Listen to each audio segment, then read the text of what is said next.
Keenya baga dhuftan galatooma gammadaa guyyaan kun keenyuma dhugumaan maatiin keenyaas ishee waliin galatooma dhugumaan maatiin keenyaas ishee waliin galatooma isin gammachiisuuf hundi lafa kaane dhiiraa fi dhalaadhaan harka wal qabanne hundaa galmaan keenya waanii karoorfanne hundaa galmaan keenya waanii karoorfanne keessummata keenya baga dhuftan galatooma gammadaa guyyaan kun keenyuma dhugumaan maatiin keenyaas ishee waliin galatooma dhugumaan maatiin keenyaas ishee waliin galatooma isin hundi lafa kaane dhiiraa fi dhalaadhaan harka wal qabanne hundaa galmaan keenya waanii karoorfanne hundaa galmaan keenya waanii karoorfanne keessummata keenya baga dhuftan galatooma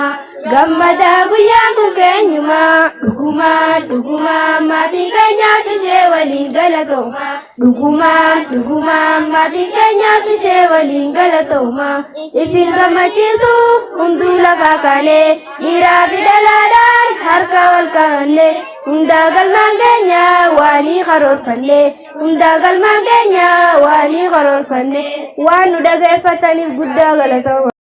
Wajjira fayyaa godinaa, wajjira maallaqaa tolfeessa dinagdee godinaa akkasumas abbootii amantaa, abbootii gadaa, hawwan manguddoota ta'e qaamolee guyyaa irraa sagantaa kanarratti argamtan hundi keessanuu baga nagaan dhuftan anaa dhufuusin jechuun barbaada.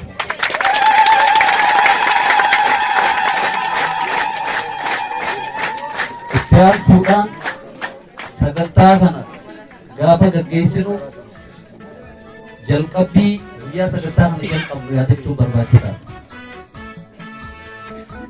Sagantaan aktiviseer gaafa jalqaba hojii asitti jalqaburraa ka'ee karoora isa hojjechiisuu danda'u karoorfatee keessattuu manneen barnootaa keessatti daa'ima irratti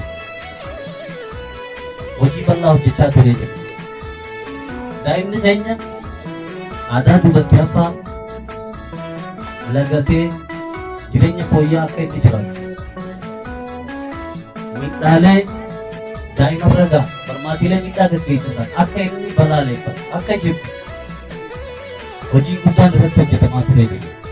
Keessattuu heerumni umurii malee aanaa keenya keessatti bal'inaan argama ture. Daa'imni waggaa 13-14 keenyaan jiru. Aadaa kana jijjiiruudhaaf dhaabbanni Teele Itoophiyaa sagantaa kana asitti gaafa jalqabu hojii guddaa waan dhaloota qaru jijjiirama amalaa waan fidu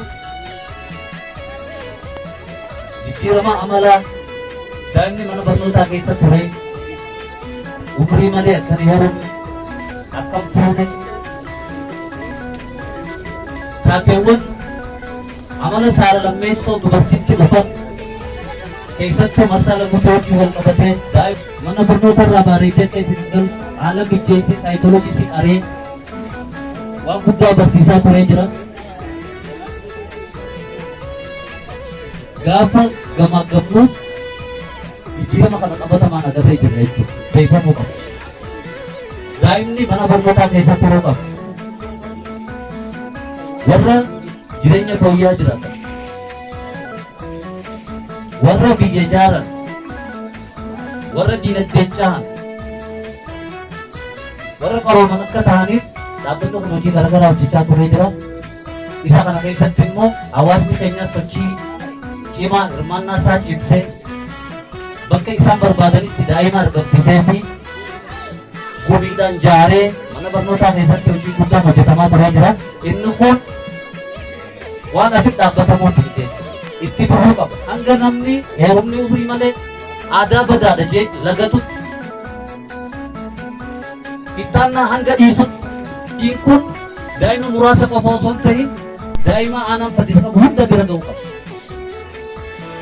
Araddoota baadiyyaa qabu ga'uu qaba. Sochiin kun bal'atee dambalii uumee itti fufnaan wanni hin jijjiiramneef hin jiru jechuudha. daa'imni jijjiiramnaan maatii jijjiiramuu danda'a. Kanaaf hojichi dhugaa dubbachuudhaaf hojii bal'aa hojjetamaa turee jira. Akka aanaa keenyatti nuti dhaabbata kanaafis galata guddaa qabna jechuudha.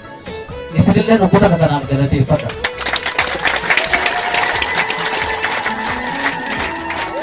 Kanaaf akka waliigalaatti guyyaa har'aa dhugaa dubbachuudhaaf guyyaa jijjiirama amalaatti finne jenneetti qabannee jirra. Isa kana keessatti nutis gammachuu kana isin wajjin qooddachuuf dhufnee waan nu dhaggeeffattaniif galatooma uffata. Jibbaawwan korniyaa isaa adda baasa. Wallaalummaa baay'ee isaatu nuuf ibsa. Wallaalummaa baay'ee isaatu nuuf ibsa. Ishee waliin tumtuun waan baay'ee baranna. Aadaa walii fi ammaas kan qusanna. Umrii malee heerumuu ammallee qixxaanna. Nuti erga barree hawaasa barsiifna. Hundumti keenyaa'uu ni balaaleffanna. Hundumti keenyaa'uu ni balaaleffanna.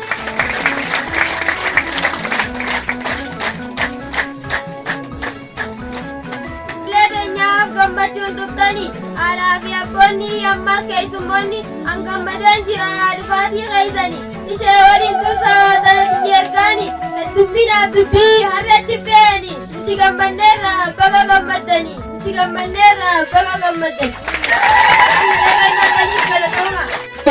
Biyyoota qonnaa jira. Daa'ima baadiyyaa dhiira biyya jira. Daa'ima baadiyyaa dhiira biyya jira. Jira ta'uu isaantu duuba jira. Waan jolleetii qabe geessee jira. Milbaara duumessee guba bara. Milbaara duumessee guba bara.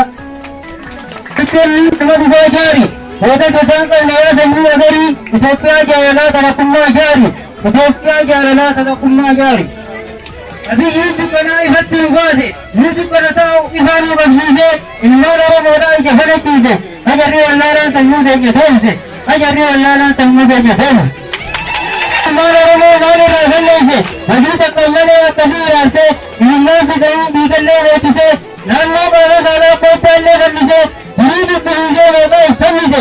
Jirii dubbisiisee meeqaa if fannise. Ayyaanonni biraa itti biroomise. Ayyaanonni biraa itti biroomise. Warri diinii nyaatu. Warri biyya saamee xayyaaraan bitatu. Warri biyya saamee xayyaaraan bitatu.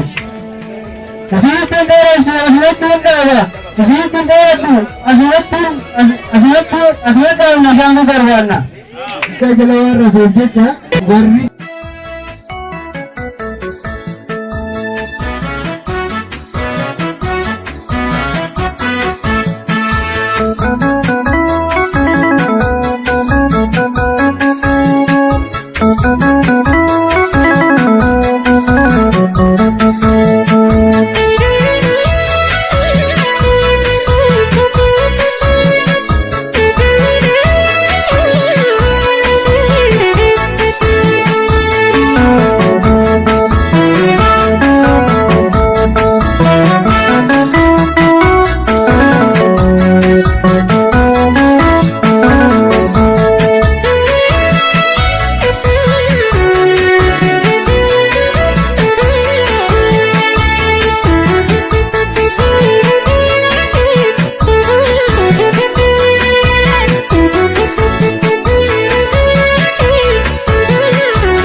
akkanatti nismachuu keessaniif galata guddaa isiniif qabna. Maqaa ijoollee keessaniin har'a hundumti keenya asitti wal argineera. Kanaafuu sagantaa Act-Wizard isa jedhu san irruma caalatti shamarran barumsa irratti waan argachuu qaban fayyaan wal qabatee dinagdeen wal qabatee barmaatilee miidhaa geessisanirraa akkamitti of eeguu akka qaban jireenya isaanii isa fuulduraa sana akkamitti mijeeffachuu akka qaban waan baay'ee argataniirtu jedhee yaada. Dhaabbanni keer akka waliigalatti sagantaan kun akka milkaa'u ijoolleen tun carraa kan argattee barumsa kana hubannoo kana akka argattu taasiseera. Garuu ani wanti guddaan amma hunda caala kan sirriitti itti yaaduu qabnu barumsa arganne kana dhaabbanni keer waan ka'umsaaf ta'u ija keenya waan itti banannu sana nu kenneera. Nuti garuu isa sana hammam fudhannee itti fayyadamne ijoollee amma leenjanii garanatti dhufan qofa osoo hin ta'in warra kaan birallee akkamitti geenya haala kamiin walumaa galatti hawaasni keenya fayyadama eegareen keenya kanarraa akkamitti fayyadamuu ta'a isa jedhu sangaa hundumti keenya itti yaaduu qabna. Haala sanaan immoo wal qabannee sagantaa kana jalqabuu qofa osoo hin ta'in akka itti fufu taasisuun nurraa eegama. Keer har'an waliin jira, boru garuu sagantaa xumuree deemuu danda'a. Garuu nuti asumatti hafna waan ta'eef jireenya keenyaaf eegaree keenyaaf hojjechuun nurraa eegama waan ta'eef sagantaa kana itti fufsiisuun nurraa eegama. Kanaafuu hundumti keenya gumaachuu qabnu, hubannoo qabnuun, beekumsa qabnuun, qabeenya qabnuun dhimma kanarratti sirriitti xiyyeeffannoo itti kennine hojjechuu qabna. Hojiin kun hojii dhalootaati, hojii eegareeti waan ta'eef kuni sirriitti cimee itti fufuu qaba. Kanaaf immoo adaraa guddaa qabna waan ta'eef baay'ee galatoomaa isin jechuu barbaada. Galatoomaa.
sagantaa kana akkattiin qophaa'uu keessaniin sumattanii baay'ee galatoomaa jechuun barbaada. Kanatti aansee waan hin dubbachuu barbaadu mucaan tokko amma walaloo tokko irratti dubbateera jechaadha. Biyyoonni guddatan jechaadha. Biyyoonni guddatanii biyya kana geggeessaa jiran waan biraatiif miti jechaadha. Icciitiin milkaa'ina isaanii tokkoof tokko barnoota jechaadha. Icciitiin milkaa'ina isaanii tokkoof tokko barnoota jechaadha. Yoo barnoota qabaanne doofummaa ofirraa balleessuu dandeenya. Yoo barnoota qabaanne wallaalummaa ofirraa balleessuu dandeenya. Yoo barnoota qabaanne mirga keenya beekuu dandeenya. Yoo barnoota qabaanne miidhaa nurra ga'u ofirraa hambisuu dandeenya. Kanaaf barnoota irratti cimuun baay'ee barbaachisaadha jechaadha. Keessattuu dhaabbata keera dhimma barnootaa, dhimma dhaloota qaruu, dhimma dhaloota jijjiiruu irratti hojjechuu isaatiif maqaa koof maqaa biiroo barnoota Oromiyaatiif maqaa keessaniin galateeffachuun barbaada jechaadha dhaabbata kana jechaadha. Maaliif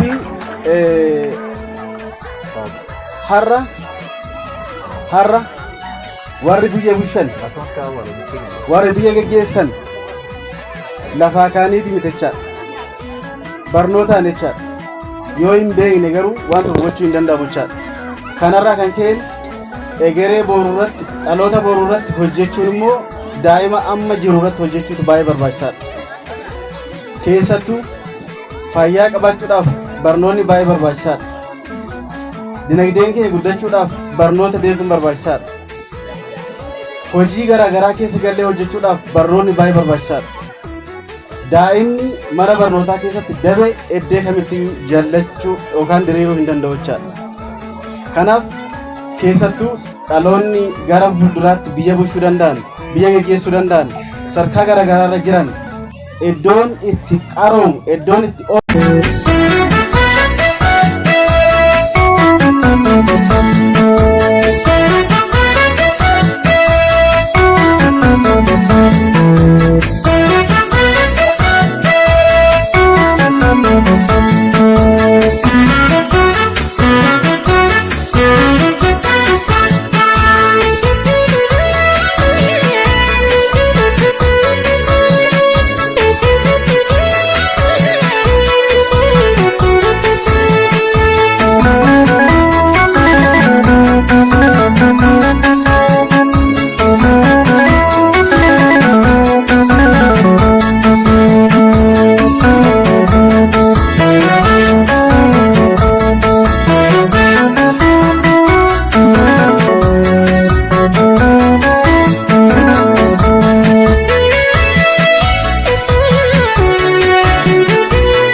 hojjetan biyyoonni egeree boruuti irratti hojjetan guddina isaaniitiif sarara saffisiisaadhaan deemu jechaadha.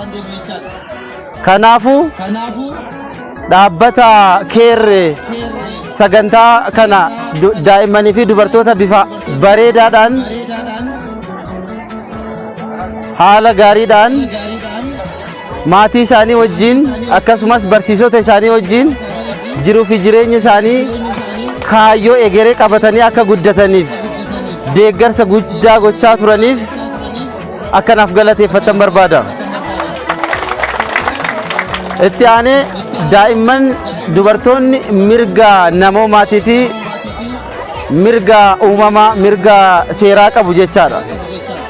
Kanaaf mirgoota isaanii kana kabajuun baay'ee barbaachisaadha. Akkuma naannoo Oromiyaatti godina Harargee Bahaa keessattuu aanaan keessan absumaan sadarkaa baay'ee irra jira jechaadha.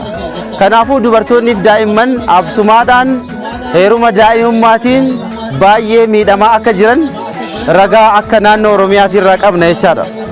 Kanaaf hojii adda addaa dhaabbilee adda addaa wajjin aanaa keessan irratti hojiidhaaf sagantaa adda addaa diriirsuudhaan hojjechaa jirra jechaadha. Kanaaf yeroodhaa yerootti jijjiiramni jira. Jijjiiramni dhufaa jiru hawaasni akka sirriitti hubatu miidhaalee kanneen irraa akka of qusatan daa'imman mirgi isaanii eegamee fi boru biyya kana akka bulchan boru biyya kana fudhatanii akka fuulduratti deeman hojiin guddaan hojjetamaa jira jechaadha. Kana agarsiistuun sagantaan guyyaa har'aa agarsiistuu guddaadha jechaadha. Kanaafuu miidhaalee adda addaa irraa mirgi isaanii eegamee fi mirgi hawaasummaadhaa fi dinagdeedhaan of danda'anii akka jiraatan yookaan akka maatii wajjin sadarkaa olaanaatti ce'uu danda'u jechaadha. Beeynu addunyaa geggeessaa jiru har'a akka kaleessa mana keessatti ukkaanfamanii hafanii miti.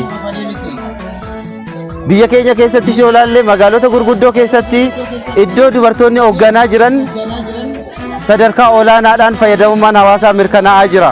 Kana hawaasni keenya sirriitti beekuu qabdu jechaadha. Kanaaf hojii dhaabbanni keera asitti hojjechaa jiru manneen barnootaa keenya hunda keessatti dhimma waliin ga'uudha kan keenya ta'a, kan qaama mootummaa ta'a. Daa'imman naamusaan mirgi isaanii eegamee kaayyoo boruutiif jedhanii akka isaan hiriiraniif aanaa keenya keessatti sagantaa kana hundi keenya waliin gahuu qabna jechaadha. Kanaaf ammallee irra deebi'ee hawaasni as jiru kun daa'immaniif dursa kenne ilaalcha kaleessaa sana boodatti dhiisuudhaan egeree biyya kana fuudhanii akka deemaniif hojiin nuti hojjennu baay'ee jiraachuu qaba. Itti aansuudhaan dhaabbati keer jijjiirama bu'uura aanaalee kana keessatti kaleessa deeggarsa adda addaa qamadii kennuu osoo hin taane har'a garuu kennaa guddaa nuuf kennanii jiru. Kennaan isaanii dhalooti akka qaramu taasisanii jiru. Dhaloota qaramee jira jechaadha. Hawaasni hubannoo sirriitti argatee jira. Kana booda kan hawaasaa waan ta'eef guddaa galatooma jechuun barbaada. Ammas irra deebitanii maqaa biiroo kiyyaatiin dhaabbata keer akkanaaf galatooffattan yeroo tokko hamilee akkanaaf kennitan. Galatooma fayyaa ta'a. Duraan dursee keessummoonni keenya baga nagaan dhuftan jechuun barbaada. Anaa dhufu jechuun barbaada. Keessaa'uu sagantaan keer Itoophiyaadhaan hundaa'e kun akka araddaa keenyaatti jijjiirama olaanaa fidee kan jiru ta'uu isaati jechuudha. Leenjiilee garaagaraa koreelee garaagaraatiif kennee kan ture ta'uu isaati jechuudha. Eegas booda immoo barattoota silaa daa'immanii wanta shamarranis garee dhiiraatis warra dhiiraatis kan barsiisaa ture ta'uu isaati jechuudha. Sagantaan kun jechuudha. Akka araddaa keenyaatti nuti akka taaskifoortiitti immoo sagantaa qabannee wantoota isaanii rakkoo ta'an akka waliigalaatti sadarkaa araddaa keenyaatti wantoota rakkoo isaanii teessan hunda maaltu rakkoon jira jennee yeroo to'annoo fi hordoffii gabaasa isaanii ilaalaa ji'a lama lamaan akkaataa saniin gaggeessaa kan ture ta'uu isaati jechuudha. Wantoota rakkoo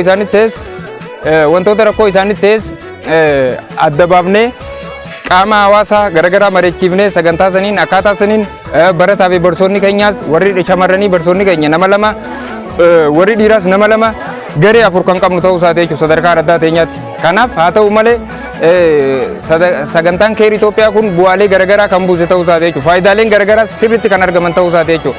Haa ta'u malee wantoonni barmaatilee miidhaa fidan keessaa'uu wantoonni adda addaa fuudharraa ansumaa muruu laagaa muruu umrii malee heerumsiisuu wantoonni garaagaraa kan taasifamaa ture sun sagantaa kanaan baay'ee kan xiqqaate ta'uu isaati jechuudha.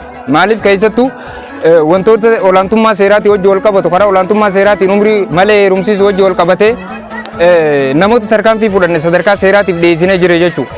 Fi namoota gartee silaa heerumanii umrii malee heeruman sadarkaa seeraatiif dhiyeessinee murtee waggaa 4 kan harkatee jira jechuudha. Keessaa'uu sadarkaa araddaa keenyaatti jechuudha. Kana namni amsumaa mure yookaan namni umrii malee heerumse yookaan namni fuudha guyyaa gaggeesse aruuza tokko fuudha guyyaa gaggeesse yookaan namni fuudharra raawwate tokko maal haa ta'u jennee seera mataa keenyaa kan tumne ta'uu isaati jechuudha. Uummata keenya baafnee qaama hawaasaa garaagaraa baafnee seera mataa keenyaa kan tumne haa ta'u garuu namni waan kana godhe qarshii 5,000 adabama jedhamee akkaataa saniin seera mataa keenyaa baafnee kan akkaataa saniin hojii kana sirriitti gadi fageenyaan hubannoo uummataaf gahaa uumne wantoota garaagaraa keessatti kan hojjechaa turre ta'uu isaati jechuudha. Kanaaf hojiileen sagantaa kanaan hojjetaman kan baay'ee sadarkaa mana barnootaatis barattoota illee kan sammuu sirriitti qore ta'uu isaati jechuudha. Kan sammuu sirriitti qore ta'uu isaati akkaatuma amma gartan kanaan sagantaa olaanoo ta'eef yookaan ammoo beekumsa olaanoo ta'e sagantaa warra keer kanarraa kan arganne ta'uu isaati. Tole ani kanumaan jaa galatoomaa jechuun barbaada ulfaadha.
Izer kan jedhu kun akka aanaa keenyaatti araddoota 16 keessatti kan inni hojjechaa jiru jechuudha.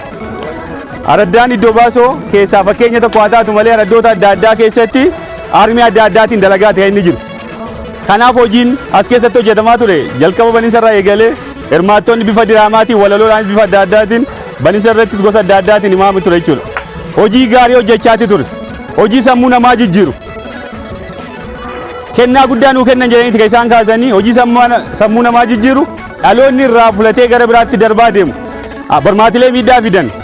Aadaa boodatti hafoo keessaati baanee nama barate nama jireenya hawaasummaa isaa keessa jiraatu gosa hundaatiinuu hojjetaati kan ture. Achi keessa akka gurguddootti wantoonni isaa kaasaa turanii fi barataa turanii fi qabatamaa lafarratti argamaa ture. Manneen barnootaa keessattis fayyaadhaan fayyaa daa'immanii manneen barnootaa keessatti akkamitti akka barsiisaa turan.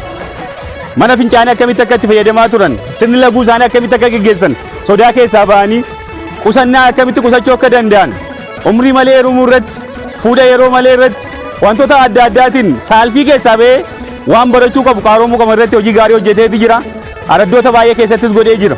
Kan isaa adaraa jedhanii nu kennanis ni fulanna jechuudha. Maalidha? Sagantaan kun itti fufuu qabaadha. Hojii dhaabbatichi eegale itti fufuu danda'uu qaba jechuudhaan. Araddaa iddoo baasuu kan inni qabachuu danda'uu qabu. Hojii dhaabbata kanaan hojjetamaa ture hundinuu adeemsa isaa eegee yaa'insa isaa eegee itti fufuu danda'uu qabu. Ganda muraasa irratti hojjetu ganda hunda waliin ga'uu qaba araddaa keessatti. Nutis akka aanaatti araddaa hunda keessatti ga'uudhaaf kan teenye waan isaan nu barsiisan karaa nu buusan itti fufuudhaaf qophiidha waan ta'eef isa kana jabaannee itti fufuu danda'uu qabnaadha. Inni biraa dabalataan isaan illee waan nu qabachuu danda'uu qaban hojii bareedaadha kan isaan hojjechaa jiranii manneen barnoota kun itti hojjetuu fi iddoo biraatti hojjetu garaagara araddaa iddoo biraatti hojjetuu fi iddoon biraatti hojjechaa jiru garaagara waan ta'eef ammallee kana caalaa silaanuu biraa deemuu hin qaban kan jedhu sana keessaa qabna jechuudha akka aanaattis. Kanaaf naannoo kanaanis manneen barnootaa hedduu keessa jirra. Haalli naannoo keenyaa rakkisaa keessa ta'uusaa ni beekama jechuudha. Naannoo kanaan boodatti hafiinsi ni jirti waan taateef isa kana fiixatti baasuudhaaf immoo araddoota hafan keessatti illee jalqabbii nu eegalanii akka nuqqee balsaa deema illee ni feena kan jedhu sanallee isaanis akka dhaabbata keeriitti yoo nurraa qabatan gaarii taatii kan jedhu sana hojii wal qabateetti. Maaliif hojiin bareedaa qabataman marratti argate qusannaa asitti argateetu hawaasa guddaatu irraa fayyadamaa jiran. Nama rakkateetu irraa fulateetu fayyadamaa deema. Ni barsiisa jechuudha karaa biraatiinis. Kanaaf naannoo kanarrattis isaanis qabatanii nutis akka araddaa keenyaa qabannee itti fufisuudhaaf immoo qophii ta'uu keenya beekneeti hundinuu ga'ee keenya ba'uu danda'uu qabna. Isaanis haa galatoomanii waltajjiin kun immoo sumaan xumuramee jira gara sagantaa itti aanutti darban gaariidha kan jedhu guddaa galatooma.